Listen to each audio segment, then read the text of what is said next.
Hello everyone, my self Mehtab Ansari. आज मैं फिर हाजिर हुआ आपके सामने एक ऐसी बुक्स लेके, बहुत ही इंटरेस्टिंग है, बहुत ही सक्सेसफुल है, जो आपके माइंड सेट गरीबों वाली है उसको अमीरों वाली माइंड सेट कैसे करें, अपनी सोच को हम कैसे बदलें और आपका जो इनकम, आपका जो पैसा है उसको हम कैसे ज्यादा बढ़ा सकते हैं। इसी से रिलेटेड मैं बुक्स लाते रहता हूँ। तो आप मेरे चैनल में पहली बार आए तो चैनल को सब्सक्राइब कर दीजिए और घंटी को दबा के ऑल कर दीजिए ताकि कोई भी वीडियो आपको मिस ना हो जाए। तो चलते हैं अपने बुक्स की तरफ। The psychology of money book से 8 बिग आइडियाज बताने वाला हूँ। तो बिना किसी डीले के हम डायरेक्ट काम की बात पर आएंगे। और पहला बिग आइडिया है, यू डोंट नो एवरीथिंग। हम हमारे एक्सपीरियंसेस के बेस पर कोई भी राय बनाते हैं। थोड़े से एक्सपीरियंस पर कई लोग ये मानने लग जाते हैं कि उन्हें इस दुनिया के बारे में सब कुछ पता है, लेकिन वो ये बात भूल जाते हैं कि दुनिया में 800 करोड़ लोग हैं और हर इंसान की अपनी अपनी अलग राय है और हर कोई अपनी दुनिया में सही भी है। एक चीज जो किसी को बिल्कुल सही लग रही वो हो सकता है कि किसी और को पागलपन लगे। The psychology of money book में ऑथर मॉर्गन हाउसेल कहते हैं कि पैसों के लेकर आपका एक्सपीरियंस दुनिया में जो कुछ भी हुआ है उसका 0.0000001% हो सकता है, लेकिन 80% एक्सपीरियंस आपका वो होता है जो आप सोचते हो कि दुनिया कैसे चलती है। यानी आसान शब्दों में कहें कि हम ज्यादातर वही बातें मानते रहते हैं जो हमारे बिलीफ में बैठी हुई है। जैसे अगर किसी के अंकल को 20 साल पहले स्टॉक मार्केट में नुकसान हो गया था तो हम ये मान के बैठ जाते हैं कि स्टॉक मार्केट में सिर्फ नुकसान ही होता है। जैसे अगर किसी के मामा को रियल एस्टेट में नुकसान हो गया तो हम ये मान कर बैठ जाते हैं कि रियल एस्टेट में तो नुकसान ही होता है। किसी के भाई का बिजनेस डूब गया तो हम ये मान के बैठ जाते हैं कि बिजनेस तो बिल्कुल नहीं करना है। एक और एग्जांपल देता हूँ। 1970 में पैदा हुए लोगों ने इंडेक्स फंड का बूम देखा होगा। उन्हें इंडेक्स फंड सबसे अट्रैक्टिव इन्वेस्टमेंट लगेगा, जबकि 90s में पैदा होने वाले लोगों को क्रिप्टो करेंसी अट्रैक्ट कर सकती है। तो कहने का मतलब यह है कि आपको खुद को लिमिट नहीं करना चाहिए। आपको सिर्फ अपने एक्सपीरियंसेस के बेस पर फाइनेंशियल डिसीजन नहीं लेने चाहिए, बल्कि आपको फाइनेंशियल किताबें पढ़नी चाहिए, वीडियोस देखनी चाहिए, सेमिनार्स अटेंड करने चाहिए। जहां से भी आप दूसरों के एक्सपीरियंसेस से सीख सकते हो, जहां से भी आपको और इन्फॉर्मेशन मिल सकती है, आपको पूरी कोशिश करनी चाहिए वो इन्फॉर्मेशन लेने के लिए। और फिर आपको अपने फाइनेंशियल डिसीजन इस इन्फॉर्मेशन और एक्सपीरियंसेस के बेस पर लेने चाहिए, इमोशन के बेस पर नहीं। Second big idea, nothing is as good और as bad as it seems. ये दुनिया इतनी ज्यादा कॉम्प्लिकेटेड है कि हमारा दिमाग भी इसे पूरी तरह से समझ नहीं सकता और अक्सर हमारे एक्शंस के रिजल्ट्स हमारे हाथ में नहीं होते। हमारा रिजल्ट्स पर कोई कंट्रोल नहीं होता। जैसे कि मान लो कि कोई एंटरप्रेन्योर है, उसने एक बहुत अच्छा प्रोडक्ट बना लिया है। अब उसे लग रहा है कि टाइमिंग भी सही है और कंज्यूमर सेंटिमेंट भी उसके फेवर में, लेकिन कोई डिजास्टर आ जाता है और सारा मार्केट डिस्टर्ब हो जाता है और उस एंटरप्रेन्योर का प्लान बेकार हो जाता है, जैसे कि 2020 में कोविड के दौरान हुआ था। ऐसे रिस्क का कोई अंदाजा नहीं लगा सकता। ऑथर मॉर्गन हाउसेल कहते हैं कि नथिंग इज एज गुड और as bad as it seems, यानी जो दिख रहा है वो उतना अच्छा या उतना बुरा नहीं होता। जब भी आप फाइनेंशियल डिसीजन लो, चाहे खुद के लिए या दूसरों के लिए, आपको उसमें लक और रिस्क को ध्यान में रखना चाहिए। कोई भी एक सक्सेस स्टोरी सुनकर, किसी की स्टोरी फोर्ब्स में देखकर डिसीजन नहीं लेना चाहिए, या किसी का एक फेलियर सुनकर आइडिया भी ड्रॉप नहीं करना चाहिए। हो सकता है कि उन लोगों को किसी आउटसाइड रीजन की वजह से सक्सेस मिली हो या फेलियर मिला हो।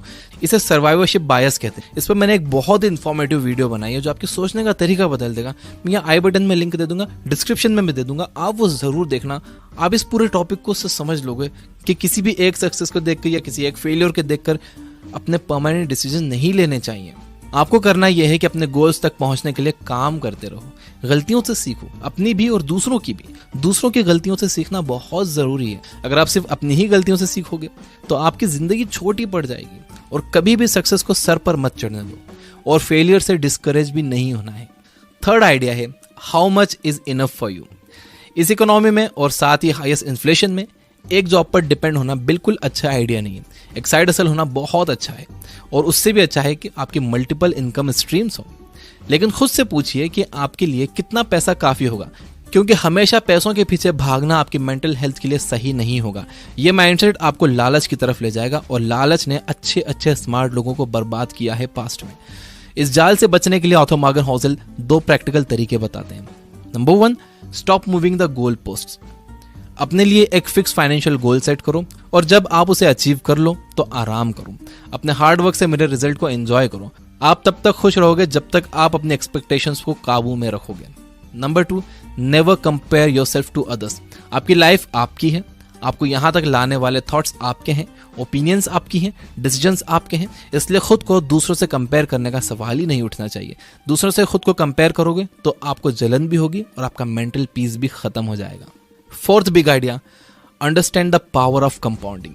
इस यूनिवर्स में एक प्रोसेस चलती है जिसके हिसाब से आपके एक कदम का रिजल्ट आपके अगले कदम की सीढ़ी की तरह होता है। जैसे कि उस बहते हुए पानी के बारे में सोचिए जो ओवर द टाइम पत्थरों का शेप बदल देता है। ऑथर मॉर्गन हॉजेल कहते हैं कि दौलत बनाने के लिए भी सिमिलर पैटर्न फॉलो करना होता है। समझदारी से इन्वेस्ट करना तो जरूरी है, लेकिन बड़ी दौलत बनाना इस बात पर डिपेंड करता है कि आप कितने लंबे टाइम से इन्वेस्टेड हो। वॉरेन बफेट की वेल्थ $84 बिलियन है, जिसमें से $18 बिलियन उन्होंने 65 की उम्र के बाद कमाए हैं। चलिए जिम साइमंस और वॉरेन बफेट के अचीवमेंट को कंपेयर करते हैं। जिम साइमंस को दुनिया का ग्रेटेस्ट इन्वेस्टर कहा जाता है क्योंकि उन्होंने अपनी कैपिटल पर 66% का रिटर्न जनरेट किया है। दूसरी तरफ वॉरेन बफेट ने सिर्फ 22% का रिटर्न जनरेट किया है। ये नंबर देखकर लगता है कि साइमंस की वेल्थ वॉरेन बफेट से कहीं ज्यादा होगी, जबकि ऐसा नहीं है। वॉरेन बफेट जिम साइमंस से कहीं ज्यादा अमीर है। कैसे? आंसर है कंपाउंडिंग। जैसे साइमंस ने 50 साल की उम्र में इन्वेस्टिंग शुरू की, वहीं वॉरेन बफेट ने 10 साल की उम्र से इन्वेस्टिंग शुरू कर दी थी। छोटे छोटे एफर्ट्स कंसिस्टेंटली लंबे टाइम तक करने से एक्स्ट्रा ऑर्डिनरी रिजल्ट्स मिलते हैं। जेम्स क्लियर ने अपने बुक एटॉमिक हैबिट्स में इस बात को बहुत अच्छे से समझाया है। Fifth big idea, getting rich versus staying rich. Internet और सोशल मीडिया के बढ़ने से एक साइड हसल शुरू करना ज्यादा मुश्किल नहीं रहा है। आप स्टॉक्स में इन्वेस्ट कर सकते हो, क्रिप्टो में इन्वेस्ट कर सकते हो, क्विक प्रॉफिट्स बना सकते हो। ठीक ठाक कैपिटल, नॉलेज और रिस्क लेने की हिम्मत से आप अमीर तो हो सकते हो, लेकिन अमीर बने रहना ये मुश्किल पार्ट है। आप किसी भी बड़े शहर में चले जाओ, रोड्स पर आपको अट्रैक्टिव एड्स दिख जाएंगे, बल्कि आपके फोन में ही pre approved credit card, low cost loan, loyalty points, gift coupon जैसी कस्टमर्स को ललचाने वाली चीजें आपको मिल जाएंगी। देखो आज के टाइम में अगर कमाना आसान हुआ है तो खर्च करना उससे कहीं ज्यादा आसान हो गया है। ऑथर कहते हैं कि अपनी दौलत बचाने का तरीका है आप बहुत सोच समझ कर खर्च करो। आपको ये मानकर कभी नहीं चलना चाहिए कि कल जो आपको सक्सेस मिली थी वो आने वाले कल में भी मिलेगी। ज्यादा सेटिस्फाइड नहीं होना है। आपको अपना हर फाइनेंशियल डिसीजन उसी सोच समझ के साथ लेना है, उतनी ही रिसर्च करके लेना है जितना आपने पहला फाइनेंशियल डिसीजन लेते टाइम सोचा था। अगर आप ये वीडियो देख रहे हो तो मैं ये मान सकता हूँ कि आप भी मेरी तरह एक आम इंसान हो जो पूरी कोशिश कर रहा है बेटर फाइनेंशियल डिसीजन लेने की। इस दुनिया का इकोनॉमिक सेटअप कुछ इस तरह का है कि हमारे जैसे आम लोगों के हाथ में ये नहीं होता कि हमारे पैसों के साथ क्या होगा। इन्फ्लेशन जैसे माइक्रो इकोनॉमिक फैक्टर्स डिसाइड करते हैं कि हमारे पैसे की वैल्यू क्या होगी, लेकिन एक चीज जो हम लोग कंट्रोल कर सकते हैं वो है खर्चा। पैसे बचाना एक कला है और पैसा बचता है किफायतशारी से। और यहाँ कंफ्यूज नहीं होना है, किफायतशारी और कंजूसी में बहुत फर्क है।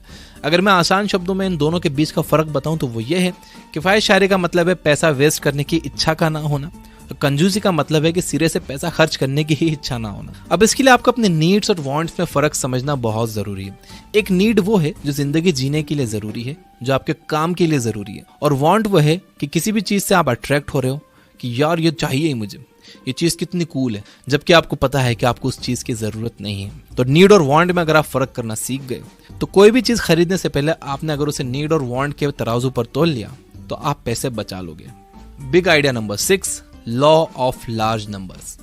लॉ ऑफ लार्ज नंबर्स एक एक्सपेरिमेंट को कई बार रिपीट करने से मिले रिजल्ट्स को प्रिडिक्ट करता है। यानी अगर आप एक एक्सपेरिमेंट बार बार करोगे तो आपके सक्सेसफुल होने के चांसेस भी बढ़ जाएंगे। एज एन एंटरप्रेन्योर आप अपने काम में भी law of large numbers apply कर सकते हो।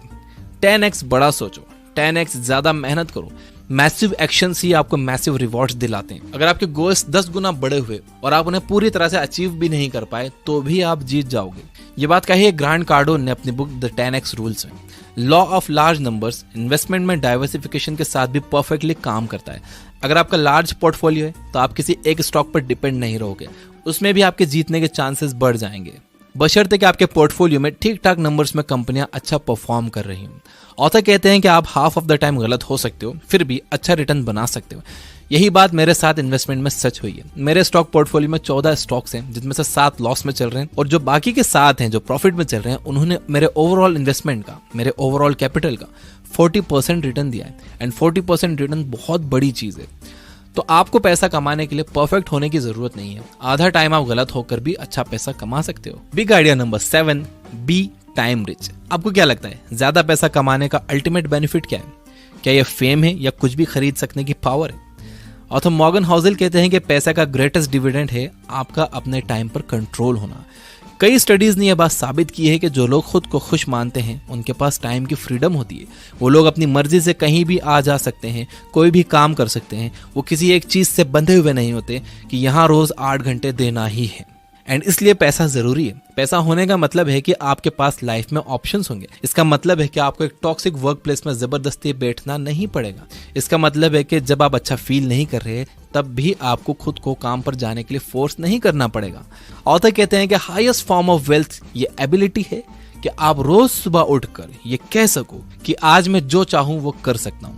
तो सबसे पहले आपका गोल होना चाहिए एक इमरजेंसी फंड बनाने का, यानी इतना पैसा जमा कर लो कि अगर 6 महीने तक आप कोई भी काम ना करो तब भी आप आसानी से सरवाइव कर सको।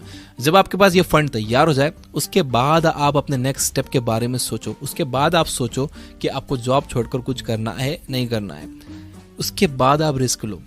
पहले इमरजेंसी फंड बनाना बहुत जरूरी है। अल्टीमेटली आपका गोल आपके अर्निंग को अपनी लाइफ के साथ जोड़ने का होना चाहिए, यानी एक ऐसी लाइफ जिसमें आपका अपने टाइम पर कंट्रोल हो। यानी आपका गोल होना चाहिए इस तरह से पैसा कमाने का कि जिसमें आपका अपने टाइम पर कंट्रोल हो। यानी आपको अपने काम में पूरे टाइम नहीं लगा रहना पड़े, आपको काम करने रोज नहीं जाना पड़े। याद रखिए कि सिर्फ बेशुमार पैसा कमाना काफी नहीं है, आपके पास उसके रिटर्न्स एंजॉय करने के लिए टाइम भी होना चाहिए। बिग आइडिया नंबर 8, ये आइडिया मैंने अपने पर्सनल चैनल पर भी थोड़े दिन पहले बताया था। Luxury is normal. आपने सड़क पर कई बार कोई शानदार स्पोर्ट्स कार देखी होगी। अब जरा आप ये याद करने की कोशिश करो कि उस कार को जो इंसान चला रहा था क्या वो आपको याद है?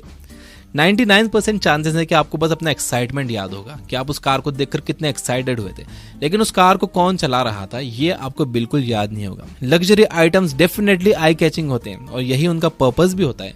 ऑथर कहते हैं कि आप अपने लग्जरी आइटम से जितने इंप्रेस होते हो उतना और कोई इंप्रेस नहीं होता। ऑथर कहते हैं कि आपको लगता है कि लोग आपका लग्जरी आइटम देखकर आपसे इंप्रेस हो रहे हैं, जबकि आपसे इंप्रेस कोई नहीं होता। डे टू डे लाइफ में आपको एक कार की जरूरत होती है, सिर्फ किस लिए? पॉइंट ए से पॉइंट बी जाने के लिए। एक नॉर्मल कार भी आपको पॉइंट ए से पॉइंट बी ले जाएगी और एक फरारी भी सेम काम करेगी। फर्क यह है कि फरारी के लिए बहुत ज्यादा पैसा लगता है और उसे मेंटेन करने के लिए और भी ज्यादा पैसा लगता है। सारे स्टेटस सिंबल्स सेम होते हैं, टेम्पटिंग होते हैं, बट अल्टीमेटली पॉइंटलेस होते हैं। आपको ये बात याद रखना होगी कि लग्जरी आइटम्स एक्चुअल में लाइबिलिटीज हैं, एसेट्स नहीं। ये चीजें आपकी जेब से पैसा निकालती हैं, डालती नहीं है। ऑथर कहते हैं कि गरीब होने का सबसे आसान तरीका है कि अमीर होने का दिखावा किया जाए। अब इसका मतलब ये बिल्कुल नहीं है कि आपको लग्जरी कार्स बिल्कुल ही नहीं खरीदने चाहिए। रैपर जेजी ने एक बड़ी अच्छी बात कही है कि अगर आप किसी चीज को 2 बार नहीं खरीद सकते तो इसका मतलब यह है कि आप उसे अफोर्ड नहीं कर सकते। एक और रूल है the 30 day rule. I don't know ये किसने बनाया। इसके हिसाब से अगर किसी चीज को खरीदने के लिए आपका दिल ललचाए तो आपको 30 दिन रुक जाना चाहिए। 30 दिन के बाद भी आपको अगर उसकी जरूरत महसूस हो कि यार बिना उसके काम नहीं चलेगा तो वो चीज आपको ले लेनी चाहिए। और ये जितने भी लग्जरी आइटम्स हैं इसको आपने अपनी पैसिव इनकम से लेना चाहिए। आपको अपनी एक्टिव इनकम लगाना चाहिए काम पर, यानी कि आप उन पैसों से आपको और पैसा बनाना चाहिए और जो पैसा उससे बन रहा है आपको उनसे अपने ये खिलौने खरीदने चाहिए। आपको कभी भी अपनी एक्टिव इनकम इन चीज़ों में नहीं लगाना चाहिए और आपको हमेशा ये चीज़ें अपने बिजनेस अकाउंट से खरीदनी चाहिए ताकि आपको इस पर डेप्रिसिएशन मिले। आपका टैक्स बचता है इससे। इन चीज़ों से अमीर अपना टैक्स बचाते हैं। आपको लगता है कि वो दिखावा कर रहे हैं जबकि वो अपना टैक्स बचाते हैं। तो ये थे 8 big ideas from the book the psychology of money. अगर मैं इसे रिपीट करूं तो नंबर 1 है यू डोंट नो एवरीथिंग। आप ये मानकर मत चलो कि आप सब कुछ जानते हो, आप बस वही जानते हो जो आपके बिलीफ में बैठा हुआ है। इसलिए ज्यादा से ज्यादा लोगों से सीखो और उनके एक्सपीरियंसेस और अपने एक्सपीरियंसेस, उनकी गलती और अपनी गलती, ये सब ध्यान में रखकर फिर अपने फाइनेंशियल डिसीजन लो। नंबर 2 है nothing is as good as bad as it seems. यानी जो जितना अच्छा दिखता है या जितना बुरा दिखता है वो वैसा होता नहीं है। किसी की एक सक्सेस स्टोरी सुनकर या किसी का फेलियर सुनकर वो काम करने मत लग जाओ या वो आइडिया ड्रॉप मत कर दो। सर्वाइवरशिप बायस को समझो, लिंक डिस्क्रिप्शन में है उस वीडियो का। नंबर 3 है how much is enough for you. देखो ये डिसाइड कर लो कि आपके लिए कितना काफी है। अगर आप बिना गोल बनाए पैसों के पीछे भागे ही जाओगे तो आपके मन में बहुत लालच आ जाएगा। कहते हैं ना लालच की माँ गला कटाती है। नंबर 4 है understand the power of compounding. Compounding के पावर को समझो। देखो ज्यादा रिटर्न बनाने से ज्यादा जरूरी ये है कि आप कितने लंबे टाइम तक इन्वेस्टेड हो। तो जितनी जल्दी हो सके आपको अपनी इन्वेस्टिंग जर्नी शुरू कर देनी चाहिए। भले ही 500 रुपए से एक SIP आप शुरू कर दो किसी भी एक अच्छे म्यूचुअल फंड में देखभाल के। नंबर 5 था getting rich versus staying rich. बड़ा अच्छा पॉइंट है। अमीर बनना तो ठीक है आप बन गए, लेकिन अमीर बने रहना ये बड़ा मुश्किल पार्ट है। कुछ लोगों की इतनी इनकम नहीं होती वो, लेकिन वो लोन पर ये फ्लैशी चीज़ें, लग्जरी चीज़ें खरीद कर समझते हैं कि वो अमीर हैं, जबकि वो अमीर होने का दिखावा करते हैं। और यही गरीब होने का सबसे आसान तरीका है। तो getting rich versus staying rich में आप फ़र्क समझिए। नंबर 6 था लॉ ऑफ लार्ज नंबर्स। आप जितनी ज़्यादा बार किसी काम को करोगे उतने ज़्यादा चांसेस आपके बन जाएंगे अच्छे रिजल्ट्स प्रोड्यूस करने के। जैसे कि मैं जितनी कंसिस्टेंटली, जितनी ज़्यादा वीडियोस अपलोड करूँगा तो चांसेस मैं अपने बढ़ा लूँगा कोई भी वीडियो वायरल होने के। अगर मैं करूँगा ही नहीं तो कोई वीडियो चलेगी किससे? करता रहूँगा तो चांसेस बढ़ जाएंगे वीडियोस चलने के। नंबर 7 था बी टाइम रिच। पैसा कमाने का अल्टीमेट बेनिफिट है आपके पास टाइम का होना। पैसा आपको अपने टाइम पर कंट्रोल देता है, और जिन लोगों का टाइम पर कंट्रोल होता है वो ज़्यादा खुश रहते हैं। तो देखिए, इनडायरेक्टली बल्कि डायरेक्टली पैसा एक खुशी दे रहा है। जब आपके पास ये कंट्रोल होगा कि आपको कौन से दिन क्या करना है, किस टाइम क्या करना है, कहाँ जाना है, जब आप बंधे हुए नहीं होगे कि यार मुझे बस 9 से 5 यहाँ जाना ही है, मैं और कहीं जा नहीं सकता। जैसे मैं बंधा हुआ था कुछ सालों पहले तक, मैं कहीं आ जा नहीं सकता था, लेकिन जब पैसा आया तो मेरे टाइम पर कंट्रोल मुझे मिला और अब मैं अपनी मर्जी से कहीं भी आ जा सकता हूँ, पहले से ज़्यादा खुश रहता हूँ। और नंबर 8 था लग्जरी इज़ नॉर्मल। याद रखिए कि अगर आप कोई बस दिखाने के लिए कार खरीदने की सोच रहे हो, कोई भी चीज़ दिखाने के लिए खरीदने की सोच रहे हो, लोग उससे इंप्रेस नहीं होते, लोग आपको नहीं देखते, लोग आपकी वो गाड़ी देखते हैं। आप अपनी वैल्यू बढ़ाओ कि आप पैदल भी चलो तो लोग आपको देखें, आप साइकिल पर भी चलो तो लोग आपको देखें। आपकी वैल्यू उस कार की वैल्यू से ज़्यादा होनी चाहिए भाई। अपनी वैल्यू बढ़ाओ, बाकी ये सब चीज़ें नॉर्मल है, ये सब आ जाएंगी। ये सब टैक्स बचाने की चीज़ें, आपको लगता है कि दिखावे की चीज़ें, ये टैक्स बचाने की चीज़ें। द साइकोलॉजी ऑफ मनी, इस बुक को हमने चैप्टर बाय चैप्टर समराइज किया है ये बुक ऐप पर, और ये एक प्रीमियम बुक समरी है। 699 में आप 1 साल का प्रीमियम ले सकते हो, और डिस्क्रिप्शन में मैंने ऐप का लिंक दे दिया है। फिलहाल अभी ये एंड्रॉइड के लिए अवेलेबल है, बहुत जल्दी हम इसे आईफोन के लिए भी लाने वाले हैं। वीडियो पसंद आया तो इसे लाइक जरूर करना, सब्सक्राइब नहीं किया तो सब्सक्राइब कर लेना, घंटी न दबाई तो दबा देना। Finally, you guys are amazing, keep reading, keep learning, keep growing. Thank you for watching.